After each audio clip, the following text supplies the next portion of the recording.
All India Radio presents Morning News.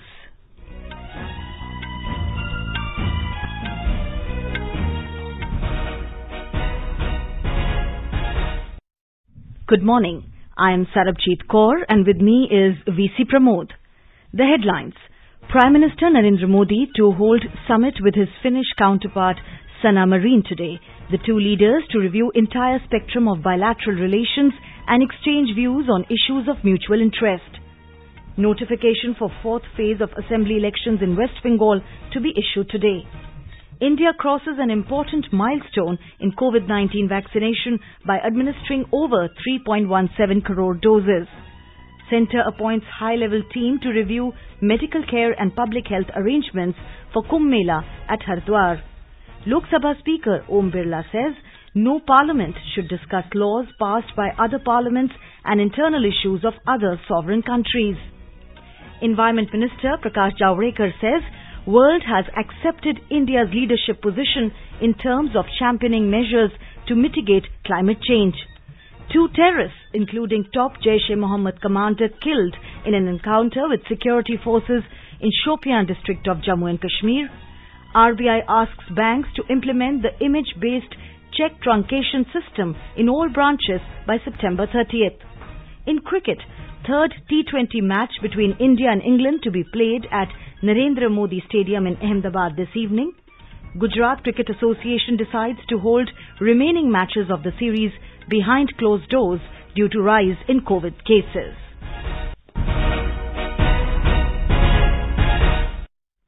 As the nation fights the COVID-19 pandemic, we begin the bulletin with a message of precaution to stay safe and protected by following these three simple steps. Wear a face mask, maintain 2 gaz ki doori for social distancing, focus on hand and face hygiene. Now the news in detail. Prime Minister Narendra Modi will hold a virtual summit with Prime Minister of Finland, Sanna Marin, today. During the summit, the two leaders will cover the entire spectrum of bilateral relationship and will also exchange views on regional and global issues of mutual interest. More details from our correspondent. The virtual summit will provide a blueprint for the future expansion and diversification of India-Finland partnership. India and Finland enjoy warm and friendly relations based on shared values of democracy, freedom, and rule-based international order. Both countries have very close cooperation in the areas of trade and investment, education, innovation, science and technology, as well as research and development. Both sides also have ongoing collaboration in the joint development of a quantum computer using artificial intelligence to address societal challenges. Around 100 Finnish companies are actively operating in India in various sectors such as telecom, elevators, and energy, including renewable energy. Around 30 Indian companies are also active in Finland, mainly in IT, auto components, and hospitality sector. Anupam Mish, AR News, Delhi. In West Bengal, notification for the fourth phase of assembly elections will be issued today. Filing of nominations for this phase will end on 23rd March. Scrutiny of nominations will be done on the next day, that is 24th March. The last day of withdrawal of candidature is 26th March. 44 constituencies spread over 5 districts will go to polls in this phase on 10th of April. Our correspondent reports that campaigning has intensified in poll-bound areas in first 2 phases as star campaigners are crisscrossing the state to hold rallies. BJP President JP Nadda will be holding a road show and a rally in Bankura today. After attending a program in Assam, senior BJP leader and Union Home Minister Amit Shah returned to Kolkata late last evening and held a meeting with the state BJP leadership at night in presence of Mr. Nadda. On the other hand, star campaigners and candidates of various political parties like CPIM, Congress and TMC will be holding programs in districts according to phases. TMC MP Abhishek Banerjee is scheduled to address 3 public meetings in Purlia today. First phase of polling will take place on 27th of this month for 30 seats, while another 30 seats will go for polls in the next phase on 1st of April. In the Union Territory of Puducherry, 27 candidates filed their nominations yesterday for the April 6th Assembly election. More from our correspondent. NR Congress President N. Rangasamy is one among them who filed his papers for Thattanjavadi constituency. He will be contesting two constituencies, Thattanjavadi and Yanam. He will file his nomination paper for Yanam on Wednesday, 17th March. DMK former legislator Siva filed for Viliyanur and DMK South convener SP Sivakumar also filed his nomination for Rajbhavan constituency. Former Congress legislators Jayamurthy and RKR Anandaraman filed their nominations in Ariyanguppam and Manavali constituencies respectively. Former Congress leader John Kumar, who joined in BJP recently along with his son Richard, filed their nomination papers, while John Kumar filed his paper for Kamarajanagar constituency. Richard filed his papers for Nellithopu. Mr. AKD Armugam, who quit the Congress and joined the NR Congress recently, filed his papers for Indiranagar constituency, and Mr. Vayyapuri Manikandan of the AIADMK filed his papers for Muthiyalpet constituency. Chandramohan, AR News, Puducherry. Chief Electoral Officer of Assam, Nitin Khade, has stressed on wider participation of electors in the assembly elections. A series of steps are taken towards this end under sweep. He flagged off 3 tableaus in Guwahati with specially designed visual displays and live performances which will traverse all election districts of Assam, appealing to the voters to exercise their right to vote. In view of the prevailing COVID-19 pandemic, the Election Commission has decided to allow maximum 1,000 electors in a polling station instead of the earlier stipulation of 1,500 electors. Accordingly, there is a major change in the number of polling stations in the poll-bound states of Assam, Kerala, Tamil Nadu, West Bengal and the Union Territory of Puducherry. Option of postal ballot facility has been extended to the electors who are COVID-19 positive or suspect as certified by competent authority and are in home or institutional quarantine, along with those marked as persons with disabilities (PWD) and above the age of 80 years. The special facilities will include mandatory sanitization of polling station, thermal checking of voters at entry points either by polling staff or paramedical staff or an ASHA worker. The Commission has decided to extend the poll timing by 1 hour in all assembly constituencies except in the areas affected by left-wing extremism. The Supreme Court has sought response from the Centre and the Election Commission on a plea seeking to direct the poll body to nullify an election result and conduct a fresh poll if the maximum votes are for nota in a particular constituency. A bench comprising Chief Justice S.A. Bobde and Justices A.S. Boppanna and V. Ramasubramaniam issued notices to the Ministry of Law and Justice and the Election Commission of India while seeking their replies on the plea yesterday. India has crossed an important milestone in its fight against the COVID-19 pandemic. In the world's largest vaccination program, the cumulative number of COVID-19 vaccine doses administered in the country has crossed 3.17 crore. A total of 3,71,661 vaccine doses have been given so far. On the 59th day of nationwide COVID-19 vaccination yesterday, a total of 18,63,623 vaccine doses were given. In Maharashtra, the surge in COVID-19 cases continues, with Mumbai reporting over 1,700 new cases and 4 deaths yesterday. Mumbai's recovery rate has risen to 92% now. More than 1,000 recoveries were also reported yesterday. Currently, Mumbai has 14,582 active cases. According to the Brihan Mumbai Municipal Corporation, Andheri, Mulund, Kandivali, Borivali and Ghatkopar have recorded the highest number of COVID-19 cases between March 6th and March 13th, with more than 500 reported cases last week. It also stated that 13 out of 24 wards in Mumbai have COVID growth rates higher than the city's average growth rate of 0.39%. Meanwhile, yesterday, 44,683 beneficiaries were vaccinated in Mumbai, of which 30,298 beneficiaries were senior citizens and 4,500 were citizens aged above 45 years who have comorbidities. There are 85 active vaccination centers in the city at present. Maharashtra government has issued fresh COVID guidelines amid a surge in coronavirus infections in the state. As per the new norms, hotels, restaurants and theatres will operate at 50% capacity. It has strictly declined permission for political, social and religious gatherings. It clarified that violation of this guideline will attract penalties under the Disaster Management Act. More from our Mumbai correspondent. The Maharashtra government's new set of guidelines has allowed only 50 people to attend weddings and only 20 people to attend the funeral. It also clarified that offices, except related to health services and essential services, should operate at 50% capacity. Besides, the order asked the management or trust of religious places to restrict the per hour number of visitors as per the available space. While people should mandatorily wear masks while visiting cinema halls, hotels, restaurants and shopping malls, government has once again directed this establishment to measure temperature of every visitor and ensure that no one with fever gets an entry. Also, it is made compulsory to keep adequate hand sanitizers at various convenient locations for public. Concerned establishments have also been asked to ensure the presence of enough manpower to enforce wearing of masks as well as maintaining social distance by all visitors. These guidelines will remain in force till 31st March 2021. Devpri Bhattacharjee, AIR News, Mumbai.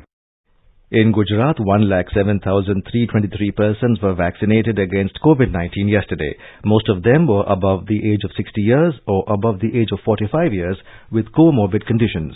Not a single instance of any side effect has been reported so far. More from our Ahmedabad correspondent. According to the State Health Department, the vaccination of 20,69,918 have been completed for the first dose, while the vaccination of 5,15,842 have been completed for the second dose.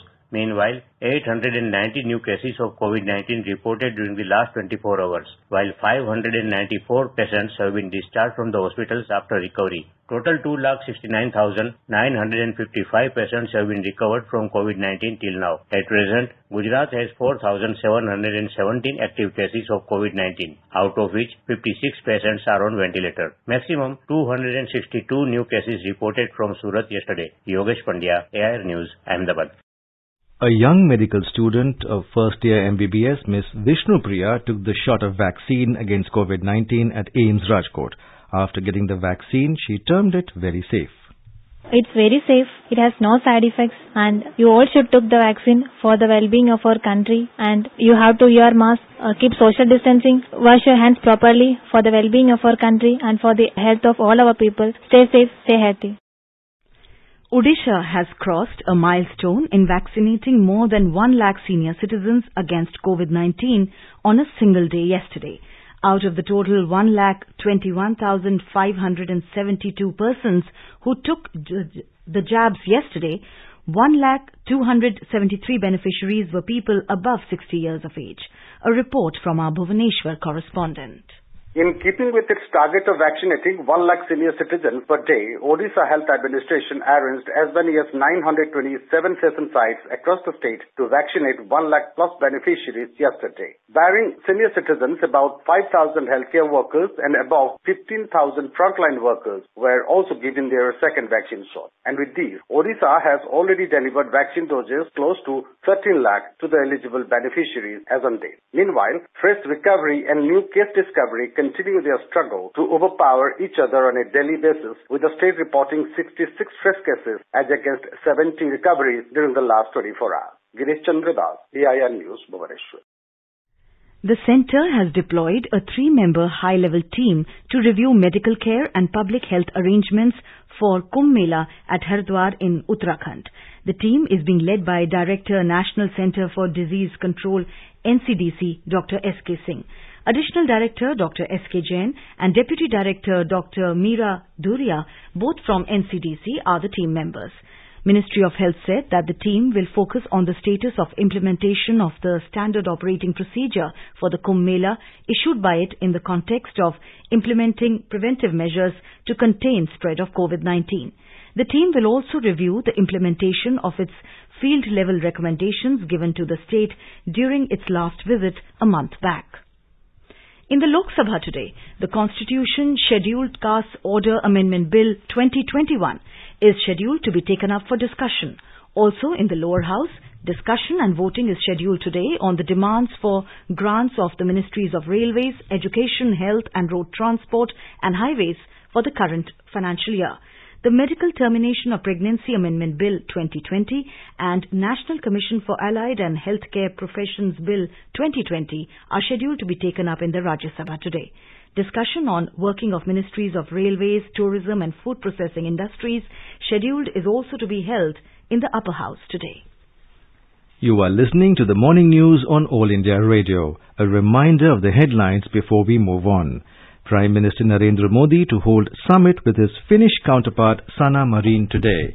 The two leaders to review entire spectrum of bilateral relations and exchange views on issues of mutual interest. Notification for fourth phase of assembly elections in West Bengal to be issued today. India crosses an important milestone in COVID-19 vaccination by administering over 3.17 crore doses. Centre appoints high-level team to review medical care and public health arrangements for Kumbh Mela at Haridwar. Lok Sabha Speaker Om Birla says no parliament should discuss laws passed by other parliaments and internal issues of other sovereign countries. Environment Minister Prakash Zavadekar says world has accepted India's leadership position in terms of championing measures to mitigate climate change. Two terrorists, including top Jaish-e-Mohammed commander, killed in an encounter with security forces in Shopian district of Jammu and Kashmir. RBI asks banks to implement the image-based check truncation system in all branches by September 30th. In cricket, third T20 match between India and England to be played at Narendra Modi Stadium in Ahmedabad this evening. Gujarat Cricket Association decides to hold remaining matches of the series behind closed doors due to rise in COVID cases.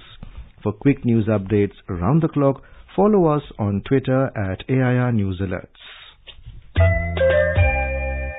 चलो मिलकर एक शुरुआत करें, चलो एक फैसला आज करें, मास्क नहीं तो टोकेंगे, कोरोना को रोकेंगे, चलो एक इरादा करते हैं, चलो खुद से वादा करते हैं, मास्क नहीं तो टोकेंगे, कोरोना को रोकेंगे. Welcome back to the morning news. Lok Sabha Speaker Om Birla has said that no parliament should discuss laws passed by other parliaments and internal issues of other sovereign countries.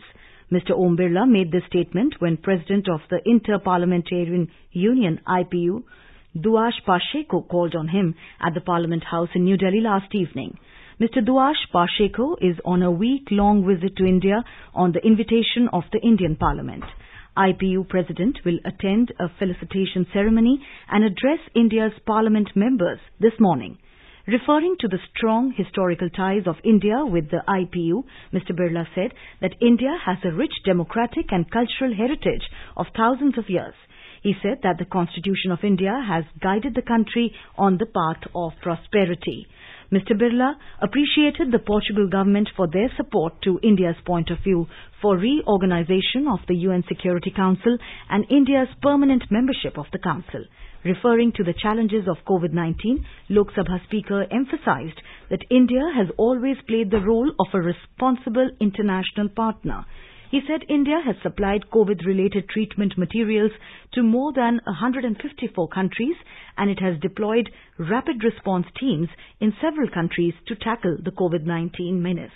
Mr. Birla also said with its capability in COVID vaccines, India has emerged as the pharmacy of the world. Environment Minister Prakash Zavadekar has said that the world has accepted India's leadership position in terms of championing measures to mitigate climate change. He said that India is the only country in the G20 forum implementing the Paris Accord commitments on renewable energy and afforestation. He was answering to a question in the Rajya Sabha yesterday. India is in leadership position as far as renewable energy is concerned. All over, more than 14-fold increase in solar production has taken place in last 6 years. More importantly, Prime Minister declared 175 gigawatts target to be achieved by 2022 and we are on course to achieve that. And you will be happy that Prime Minister has further scaled it up to 450 gigawatts. Replying to another question over the avalanche which occurred in the Chamoli district this year, Mr. Zavadekar informed the House that the government has not sanctioned any new project in the Upper Ganga region in the recent years. पिछले 6 साल में कोई नई permission नहीं दी है। 19 projects already operational है और 7 under construction है और उसमें 2 25 मेगावाट से कम है। पावर प्लांट के कारण वो हुआ क्या, अब ये जांच चल रही है, लेकिन पावर प्लांट के कारण नहीं हुआ। लेकिन ग्लेशियर क्यों मेल्ट हुए, क्योंकि 37,000 ग्लेशियर्स हैं, उसमें से कुछ रिसीड कर रहे हैं, कुछ बढ़ रहे हैं। In a major breakthrough, security forces have killed a top terrorist in an encounter in Shopian district of Jammu and Kashmir. Jaish-e-Mohammed commander Vilayat Hussain Lone alias Sajjad Afghani was killed in a gun battle with security forces in Rawalpura area yesterday. Another terrorist, identified as Jahangir Ahmed Wani of the Lashkar-e-Taiba, was also killed in the encounter, which was launched on Saturday. Inspector General of Police Kashmir Zone Vijay Kumar congratulated the security forces for killing Afghani. Police said during the search operation, terrorists were given the opportunity to surrender.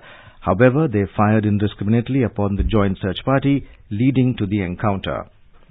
Reserve Bank of India has asked banks to implement the image-based check truncation system CTS in all branches by September 30th this year. The move is aimed at faster settlement of checks, resulting in better customer service. Last month, the RBI had announced pan-India coverage of CTS by bringing all bank branches under the image-based clearing mechanism. The Apex Bank said that to leverage the availability of CTS and provide uniform customer experience, irrespective of location of his or her bank branch, it has been decided to extend CTS across all bank branches in the country. In the Union Territory of Jammu and Kashmir, Agriculture Department organized a day-long Kisan Mela at Agriculture Complex in Kupwara district yesterday. The Agriculture Department and allied departments installed their stalls to showcase machinery and high-yielding variety seeds. The Mela was organized as a part of Azadi Ka Amrit Mahotsav and was attended by hundreds of farmers of the district. British Prime Minister Boris Johnson will visit India at the end of April. His office said it will be his first major international trip after Britain's exit from the European Union. Mr. Johnson had planned an Indian visit in January as part of efforts to speed up trade talks between the two nations, but was forced to cancel amid a surge of COVID-19 infections at home. Foreign Secretary Harshvi Shringla held a comprehensive discussion with UK Minister of State for Foreign, Commonwealth and Development Affairs Tariq Ahmed in New Delhi yesterday on issues of bilateral and multilateral cooperation. External Affairs Minister Dr. S. Jaishankar received Mr. Ahmed and discussed the India-UK bilateral ties and global cooperation. The visiting leader also met Minister of State for Home G. Kishan Reddy. The U.S. Senate has confirmed Deb Haaland as the Secretary of the Interior. She becomes the first Native American to lead a cabinet agency and securing a central role in President Joe Biden's sweeping plans to fight climate change. Haaland will oversee policies guiding use of 500 million acres of federal and tribal land, a fifth of the nation's surface. The Senate confirmed the New Mexico Democrat Representative 5140 after she clinched support from Republicans, including South Carolina Senator Lindsey Graham and Alaska Senator Lisa Murkowski. 60-year-old Haaland became one of the first two Native American women elected to the Congress in 2018. Her session to the cabinet followed weeks of campaigning by Native American tribes and environmental groups in support of her historic appointment. In cricket, India will look forward to continue its winning spree against England in the third T20 match in Ahmedabad today. India made a roaring comeback in the second T20 on Sunday, powered by a fearless half-century on debut by Ishan Kishan and defeated England by 7 wickets to level the series. However, India need to iron out some issues at the top of the order as KL Rahul failed to fire in both games so far. Rahul, who scored 1 run in 2 matches, may get replaced by Vice-Captain Rohit Sharma at the top of the batting order. Gujarat Cricket Association GCA has decided to hold remaining T20 international matches between India and England at Narendra Modi Stadium in Ahmedabad behind closed doors. This decision was taken following a recent rise in the number of corona cases in Gujarat. The GCA will refund the money to the spectators who have purchased the tickets for matches scheduled for today and the 18th and the 20th of March. GCA Vice President Dhanraj Nathwani said that GCA will form the policy for refund of money to the spectators. Those who have received complimentary tickets are requested not to visit the stadium. Youth Affairs and Sports Minister Kiren Rijiju has said that the government is working to set up a winter sports institute in Gulmarg, Kashmir.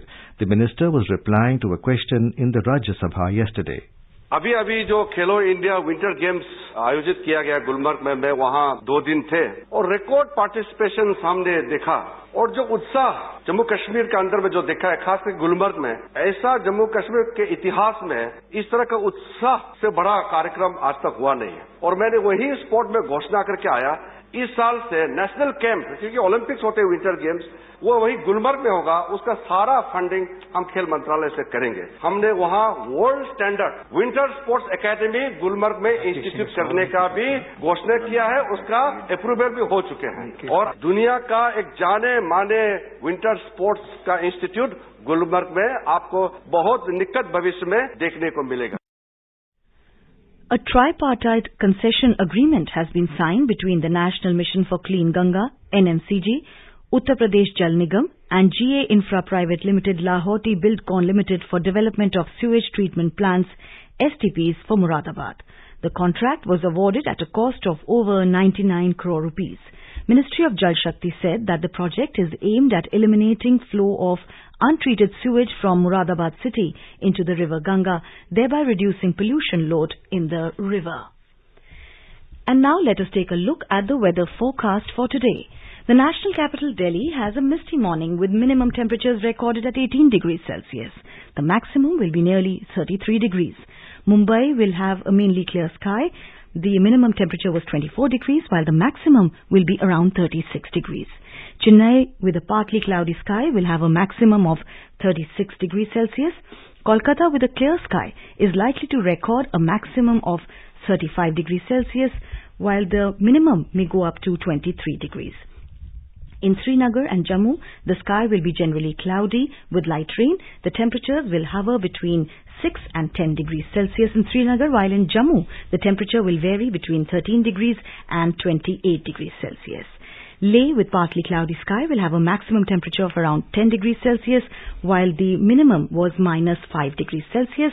Gilgit will have a generally cloudy sky and the temperatures will hover between 5 and 14 degrees Celsius. And now an overview of today's newspapers.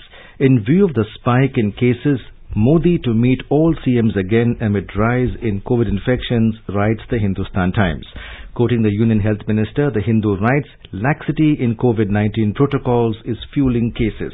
While the Financial Express, under the caption Red Flags, writes, inflation, COVID raise fresh growth concerns. Terming it as the rarest of rare case, judge awards death penalty. Batla House encounter, 13 years on, court gives death penalty to Aris, informs the Statesman. With the centre introducing a bill in the Lok Sabha that seeks to define powers of the Lieutenant Governor. Delhi government means LG, says bill. NCT of Delhi bill gives proper interpretation of SC ruling, states the Pioneer. With the luxury of electricity having eluded 50% of the rural schools in Nagaur, a district in Rajasthan, after acing learning outcomes, Nagaur now brings electricity to all rural schools, captions the Indian Express. And now, before we end the bulletin, the headlines once again. Prime Minister Narendra Modi to hold summit with his Finnish counterpart Sanna Marin today. The two leaders to review entire spectrum of bilateral relations and exchange views on issues of mutual interest. Notification for fourth phase of assembly elections in West Bengal to be issued today. India crosses an important milestone in COVID-19 vaccination by administering over 3.17 crore doses. Centre appoints high-level team to review medical care and public health arrangements for Kumbh Mela at Haridwar. Lok Sabha Speaker Om Birla says no parliament should discuss laws passed by other parliaments and internal issues of other sovereign countries. Environment Minister Prakash Javadekar says world has accepted India's leadership position in terms of championing measures to mitigate climate change. In cricket, third T20 match between India and England to be played at Narendra Modi Stadium in Ahmedabad this evening. Gujarat Cricket Association decides to hold remaining matches of the series behind closed doors due to rising COVID cases. And with that, we end the morning news. Have a nice day.